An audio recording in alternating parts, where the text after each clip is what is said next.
But ఈ మధ్య కాలంలో చూస్తున్న political developments towards Janasena more curious అండి. బాలినేని గారు జాయిన్ అవ్వటం, ఉదయ్ భాన్ గారు జాయిన్ అవ్వటం, వస్తున్న సీనియర్ లీడర్స్ జాయిన్ అవుతూ ఉన్నప్పుడు why not TDP, why Janasena అనే క్వశ్చన్ అక్కడ మనకు రేజ్ అవుతుంది.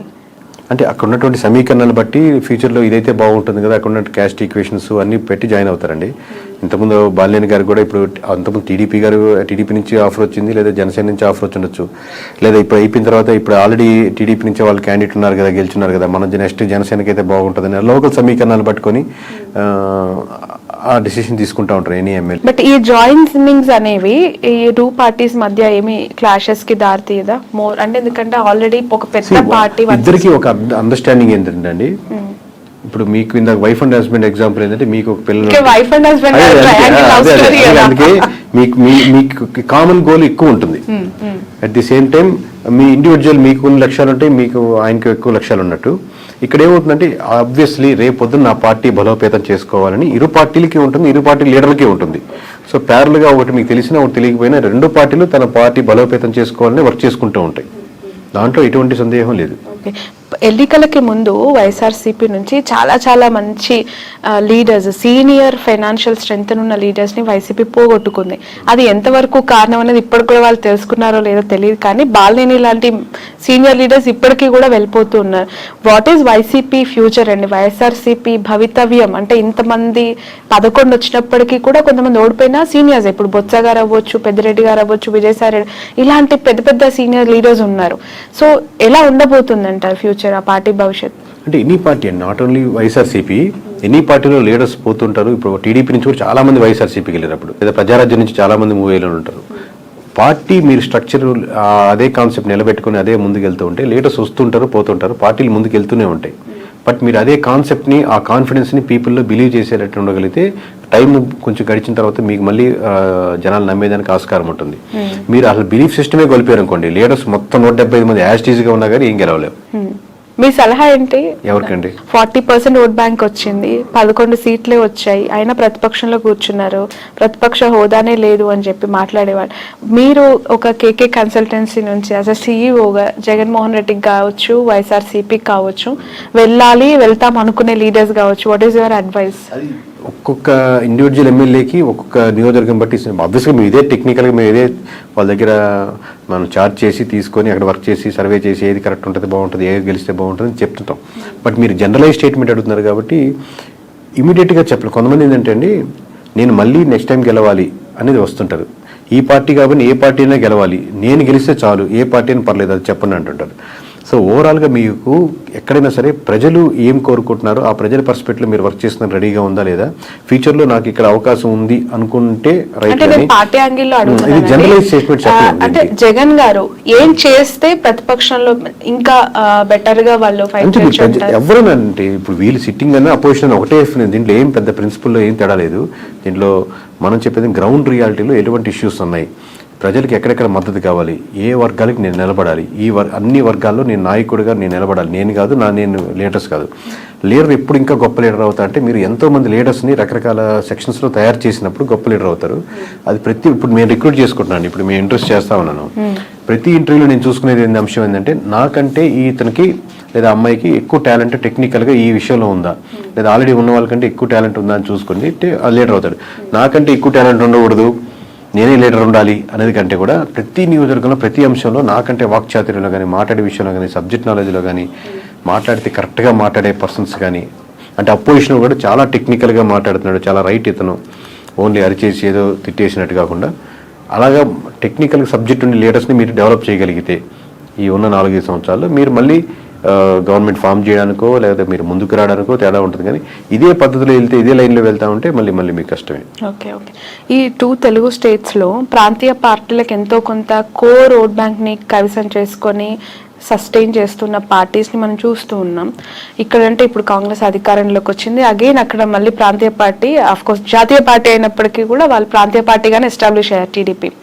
సో ఒక ప్రాంతీయ పార్టీ యొక్క ప్రభావము, వాళ్ళ ఇంపాక్ట్స్ 2 స్టేట్స్లో ఇంతకాలం చూసిన ప్రజలు మతతత్వ రాజకీయాల్ని, మతతత్వ పార్టీలను ఎంకరేజ్ చేస్తాయా, కన్సిడర్ చేస్తాయా? అంటే ఇప్పుడు నేను నేషనల్ వైజ్గా చెప్తున్నా కదండి, మతానికి ఉన్న సంబంధించిన ఓట్ బ్యాంక్ అంటే ఇక్కడ ఎస్పెషల్లీ 2 తెలుగు స్టేట్స్ గురించి నేను మాట్లాడు. అంటే కంపేర్ టు నార్త్లో పోలిస్తే ఇప్పుడిప్పుడే సౌత్లో బీజేపీది కూడా ఇంకొంచెం ఉంది. కంపేర్ చెప్తున్నాను, నార్త్లో ఎక్కువ బీజేపీ ఆల్రెడీ ఒక సాచురేషన్ పాయింట్కి వెళ్ళిపోయింది. బట్ సౌత్లో ఇప్పుడిప్పుడే అక్కడక్కడక్కడ ఆ టైప్ ఆఫ్ చిగురిస్తూ లేదా ఆ థాట్ ప్రాసెస్లో ఉండి మన ధర్మం అనేది ఆలోచిస్తున్నారు. బట్ అది ఓట్ బ్యాంకింగ్ సరిపోదు గెలిచేదానికి అనుకుంటున్నాను. ఒకసారి మీకు సెంట్రల్లో బీజేపీ తగ్గిపోతుంది అనుకోండి, దాని ఇంపాక్ట్ మన స్టేట్లో కూడా పడుతుంది. మొత్తం స్టేట్లో సెంటర్లో మనకు గవర్నమెంట్ మారుతుంది అనుకోండి, అది మన స్టేట్కి వచ్చేసరికి కూడా మన ఇంపాక్ట్ పడుతుంది. ఎప్పుడైతే మీకు బీజేపీ మీద ఎఫెక్ట్ ఎక్కువ పడిపోతుందో, బీజేపీ మునిగిపోతుందో, దాని బీజేపీ ఆధారితంగా నిలబడిన పార్టీలు కూడా దాని ప్రభావం, దాని ఎఫెక్ట్ ఎంతో కొంత తీసుకో తప్పదు. Okay okay in future Nara Lokesh గారికి, పవన్ కళ్యాణ్ గారికి ఎవరికి ఎక్కువగా సీఎం అయ్యే అవకాశం ఉంది అని అంటారు? మీ అజంప్షన్ ఏంటి? అది చెప్పలేము. ఎందుకంటే అండి హైపోథెటికల్గా ఆబ్వియస్గా చంద్రబాబు నాయుడు గారు ఉన్నంతసేపు ఆయన గవర్నమెంట్ రన్ అవుతూ ఉంటుంది, 5 years ఇబ్బంది లేదు కదా. But going forward obviously TDP బలంగా, టీడీపీ కార్యకర్తలు కానీ ఎట్లాగైనా సరే మా చంద్రబాబు గారు సీఎం ఉండాలి. దాని తర్వాత లోకేష్ గారు వాళ్ళు కోరుకుంటారు. పవన్ కళ్యాణ్ గారు ఫాలో అయ్యేవాళ్ళు ఆబ్వియస్గా పవన్ కళ్యాణ్ గారు సీఎం అవ్వాలి, ఇంకా సీట్లు 21 నుంచి మేము 71, 100 సీట్లు వెళ్ళాలని కోరుకుంటారు. బట్ ఇద్దరు కూటమిగా వెళ్ళాలనుకుంటున్నారా, సెపరేట్గా వెళ్ళాలనుకుంటున్నారా? మీరు ఇందా చెప్పినట్టు టీడీపీ సెపరేట్ అయ్యి బీజేపీ ఆబ్వియస్గా బీజేపీ జనసేన వెళ్ళాలనుకుంటున్నారు. దీనివల్ల ఇట్లా సెపరేట్ అయితే మళ్ళీ వైఎస్ఆర్సీపీకి ఫెచ్ అవుద్దా?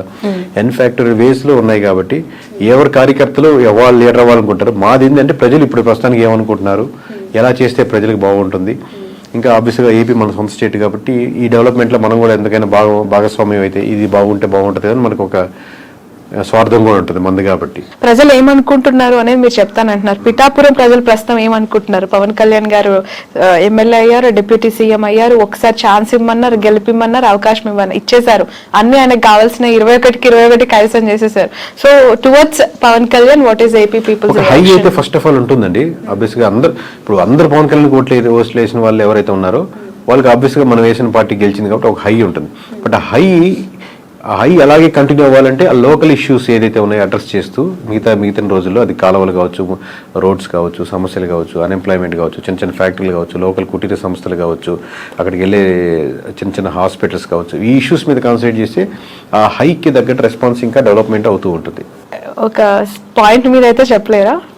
అదేనండి, అది కంటిన్యూ చేయాలి. ఇప్పుడే కదా స్టార్టింగ్, ఇంకా కంటిన్యూ చేయగలిగితే దాన్ని ఉంటుంది. కానీ ఆ హై మటుకు ఉంటుంది అంటున్నాను. మిగతా నియోజకవర్గాల్లో లేని హై పిఠాపురంలో ఉన్న వాళ్ళకి హై వస్తుంది. ఎందుకంటే మనం వేసి గెలిచాడరా, మనం అంటే మొత్తం రాష్ట్ర వ్యాప్తంగా ఇచ్చారు. ఇప్పుడు మాకు తెలుస్తుంటుంది కాబట్టి లోకల్గా వాళ్ళు గెలుస్తారా, ఓడతారా, మెజారిటీ ఎంత 10,000, 20,000 ఇంత హైతో చూశారు కాబట్టి రిజల్ట్ రాగానే ఆ హై కంటిన్యూ అవుద్ది.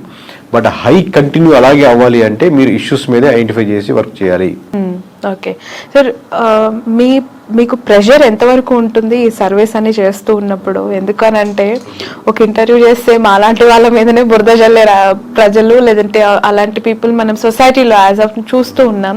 ఇంకా మీరు బియాండ్ దట్ ఒక పార్టీకి మీరు చేస్తూ గెలుస్తుంది, ఓడిపోతుందని మీరు ప్రెషర్ ఉంటుందండి. ప్రెషర్ ఆబ్వియస్లీ చాలా ఉంటుంది. దాంట్లో నేను లేదు అని ఎట్లా ఓవర్కమ్ అవుతారు? అంటే ఒకరు బెదిరించే వాళ్ళు ఉంటారు, లేదా ఇట్లా చెప్పమని వాళ్ళు ఉంటారు, లేకపోతే వాళ్ళు ఇలా పోయాలని ఉంటారు, లేకపోతే బాగా వీరాభిమానులు ఉంటారు, ఏమన్నా చేసేస్తాం నీకోసం బాగుంటారని ఉంటారు.